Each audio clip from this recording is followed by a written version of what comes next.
Namaskar, student friends. This is crucial time, and physics is really crucial. फिजिक्सचा अभ्यास करत असताना आपण स्वतःला एकतर वैज्ञानिक समजतो, आपल्याला जगातले नवीन शोध लावायचे, किंवा आपल्या मनाची अवस्था अशी असते की या जगात, या पृथ्वी तलावावर आपल्यासारखं दुसरा मूर्ख माणूसच कुणी नाही आहे, किंवा आपल्यासारखं कुणी ज्ञानी नाही आहे. मला सगळंच येतं आहे किंवा मला काहीच येत नाही आहे, या मनस्थितीमध्ये विद्यार्थी खूप असतात. अर्थात परीक्षा या तुमचं करिअर ठरवणारे आहेत, नाही असं नाही आहे, पण परीक्षा ही बाळांनो 2-3 तासांचा पेपर आहे.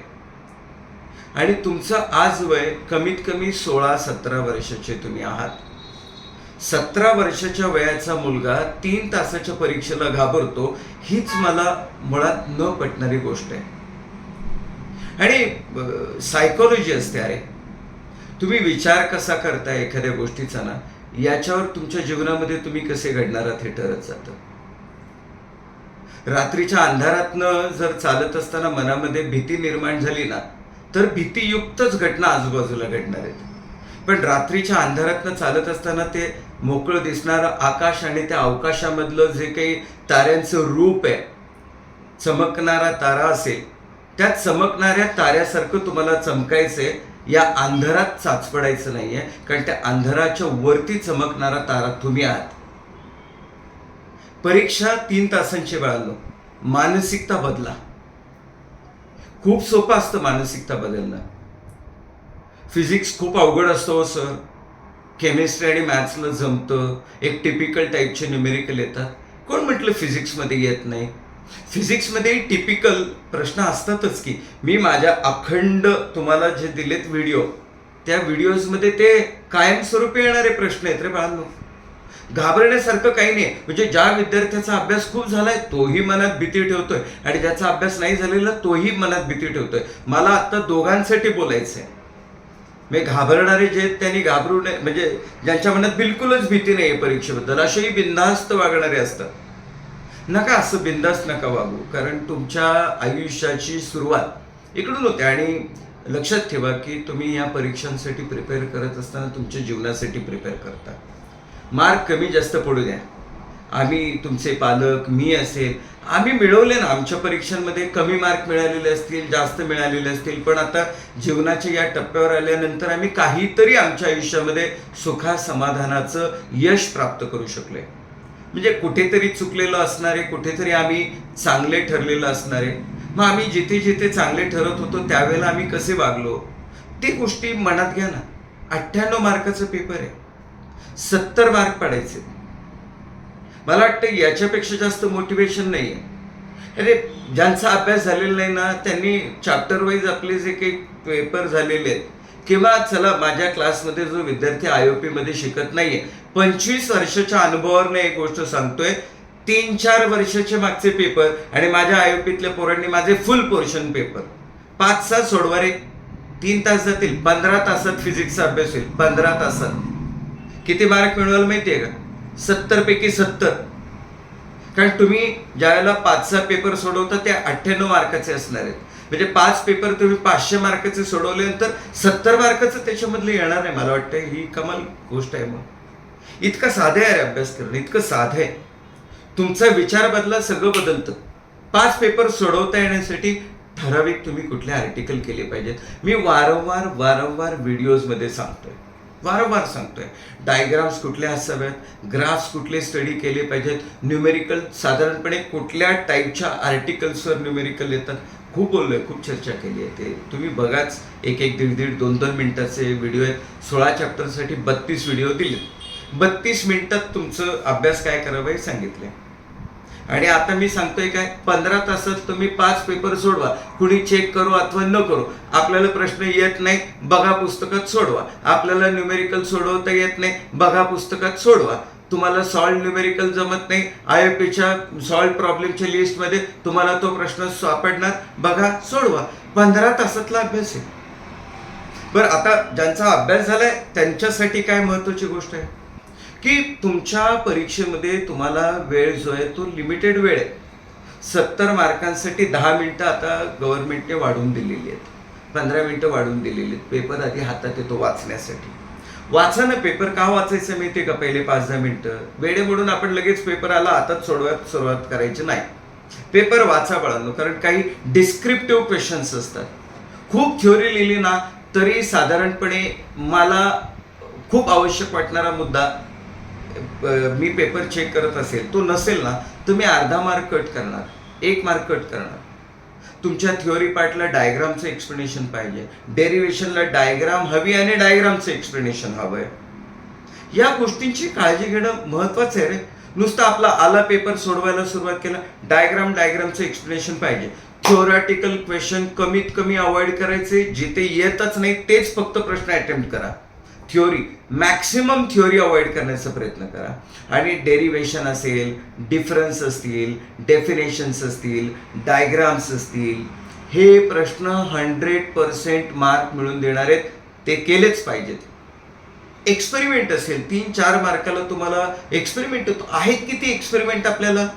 8-10 एक्सपेरिमेंट आहेत. फेवरेट एक्सपेरिमेंट मी आता त्या माझ्या व्हिडिओजमध्ये सांगितलेले की हे एक्सपेरिमेंट बघून जा.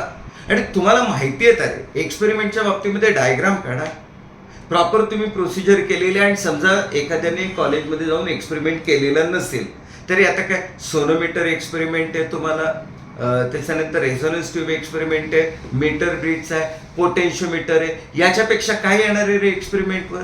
नाहीतर मग तो ऑसिलेशन मधला मीन पोझिशन पासून चालू होतोय, नाहीतर एक्स्ट्रीम पोझिशन वरनं चालू होते. आहे काय? हे मोठे प्रश्न तुम्हाला माहिती आहेत ना कुठले मोठे प्रश्न आहेत? शेवटच्या प्रश्नामध्ये येणारे एवढेच करायचे, याच्यापेक्षा पलीकडे करू नका. आता मी अभ्यासावर जास्त बोलणार नाही, तुम्हाला एक्झाम सायकोलॉजी बद्दल या व्हिडिओमध्ये मला जास्त सांगायचं. गंमत आहे काय, शेवटच्या मोमेंट पर्यंत अभ्यास करत बसताय, परीक्षा हॉलमध्ये जाईपर्यंत अभ्यास करताय. अरे तुम्ही फ्लॅश कार्ड तयार केलेले आहेत, फ्लो चार्ट तयार केलेले आहेत, जरा रिलॅक्स राहा. जो माणूस रिलॅक्स असतो ना त्याचा परफॉर्मन्स चांगला असतो. आणि दडपण घेतल्यानंतर तुमच्या परफॉर्मन्समध्ये 10% फरक पडतो. अभ्यास करू नका असं म्हणत नाही, लास्ट मोमेंटला तुम्ही बघितलं पाहिजेच, लास्ट मोमेंटपर्यंत बघत राहा. पण पॅनिक होऊ नका, पॅनिक बटन ऑफ पाहिजे. जाताना मी सहजपणे एखादी गोष्ट बघतो, ते आता बेन्झिन रिंग आपल्याला माहिती आहे की जाता जाता ते सापाचं टोक त्याच्या शेपटीचं त्याच्या तोंडात होतं, त्याने हे व्हिज्युअलाइजच केलं नव्हतं त्या चेन रिॲक्शनसाठी. असं असतं, जाता जाता बघितलेला प्रश्न तुमच्या परीक्षेत येईल ना, पण तो सहजतेने घेतला तर, नाही तर आपलं पॅनिक झाल्यात बघतायत उपयोग होणार नाही. तिथे वातावरण वेगळं असतं, परीक्षा केंद्र वेगळी असतात, तुमच्या कॉलेजपेक्षा वेगळ्या कॉलेजमध्ये नंबर लागलेला आहे, हॉल तिकीट आणलंय की नाही, माझा पेन आहे की नाही, हे सगळं बरोबर ठेवा ना. आता लहान मुलांसारखं वागू नका, छोट्या छोट्या गोष्टी नाही. 2-3 झेरॉक्स काढून ठेवा, ओरिजिनल तुमच्या त्या बॅगमध्येच ठेवलं पाहिजे. 3-4 पेन तुमच्या बरोबर असले पाहिजेत. लास्ट मोमेंटला तिथे तुम्हाला पोलीस बघायला मिळतील, गर्दी बघायला मिळेल, घाबरण्याचं कारण नाही. अरे तुम्हाला सन्मानित करण्यासाठी यू आर VIPs. अखंड महाराष्ट्र तुमच्याकडे बघतोय, तुमच्यासाठी पोलीस आहेत ते. मला तर खूप त्या अभिमान आणि स्वाभिमान वाटतो की पोलिसांना बघून घाबरायचं का, अभिमानाने छाती पुढे झाली पाहिजे. बघा ना, तुम्ही विचार करा, पॅनिक बटन ऑन नका करू. तुमच्यासाठी आहेत ते, तुम्हाला सन्मान देण्यासाठी आहेत, कारण तुम्ही भारताचं भविष्य आहात. बरं, असं हे बोलूनही मला तुमच्यावरचं दडपण वाढवायचं नाहीये, कारण भारताचं भविष्य घडणार आहे तुम्ही कसेही असलात तरी आणि कोणी असलात तरी. फक्त आपल्या आपल्या क्षेत्रात आपल्याला जर काही अचीव करायचं असेल तर जी मनाची अवस्था आणि मनाची जडणघडण आहे ना, ती या परीक्षांमध्ये घडते. म्हणजे माझा या गोष्टीवर स्ट्रॉंग विश्वास आहे. तर तुम्ही या पद्धतीने करा.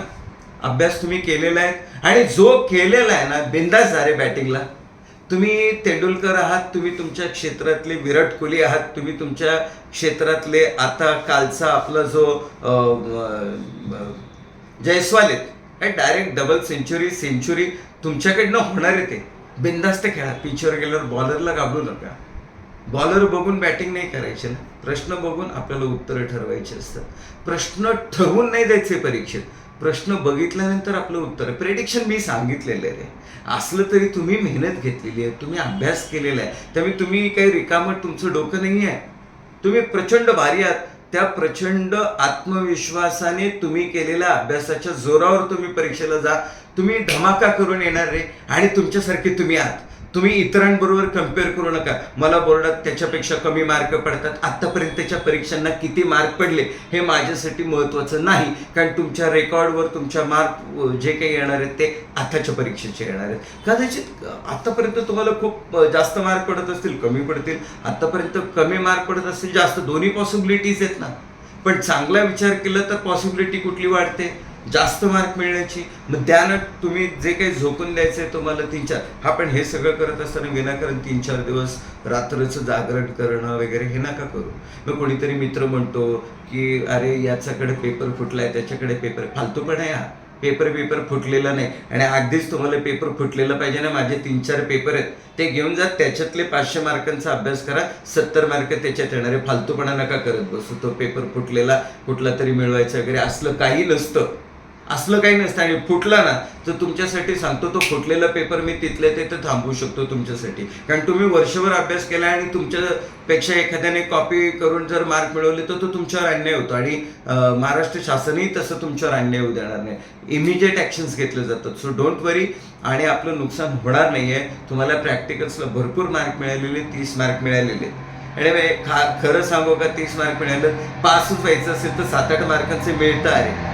आणि तुमची पुण्याही भरपूर आहे MCQच्या बाबतीमध्ये म्हणा, 1 मार्काच्या. कशाला घाबरते? म्हणजे मी आता अर्थात हे काही पर्टिक्युलर विद्यार्थी असतात की अरे देवा मी पास होईल की नाही, मग ते देवाच्या समोर आरती करायची, उदबत्त्या लावायच्या, काही करू नका. 10-15 मिनिटातही शांत मनाने तुम्ही मी सांगितलेले प्रश्न करून गेलात ना, तेवढं केलं तरी ज्याला काही फिजिक्स येत नाही त्याला सुद्धा त्या 70 मार्काच्या पेपरमध्ये 25-30 मार्क सहजपणे मिळतील. त्यांनी जेवढं काही केलेलं आहे वर्ष 11वी आणि 12वीच्या अभ्यासामध्ये. मला वाटतं एवढं बोलणं तुमच्यासाठी बस आहे. आणि कुठेही पॅनिक होऊ नका, बिनधास्त राहा. म्हणजे या जगामध्ये नालायक माणसंही यशस्वी होतात आणि अभ्यास करूनही पुढे असणारी माणसं नालायक ठरतात. म्हणजे त्यांना व्यवहार ज्ञान नसतं. त्यामुळे असं नाही आहे. आपल्याला जगण्यासाठी पैसे कमवायचे आहेत आणि त्याच्यासाठी ज्ञान हवं, एक ॲप्रोच हवा. त्यामुळे ही परीक्षा आहे. त्या परीक्षेला तुम्ही स्वतःला घडवण्यासाठी वापरा. मार्क मिळणार आहेत, आपोआप मिळणार आहेत. म्हणजे ते मला नेहमी तेंडुलकरचं एक वाक्य आहे, गावस्करचं की तेंडुलकरचं, की तुम्ही तुमच्या मैदानावर पिचवर टिकून राहिलात की रन आपोआप होतात. त्यामुळे पेपरच्या वेळेला तुमची मेंटॅलिटी शांत ठेवा, मार्क आपोआप मिळतात. Best of luck. थँक्यू.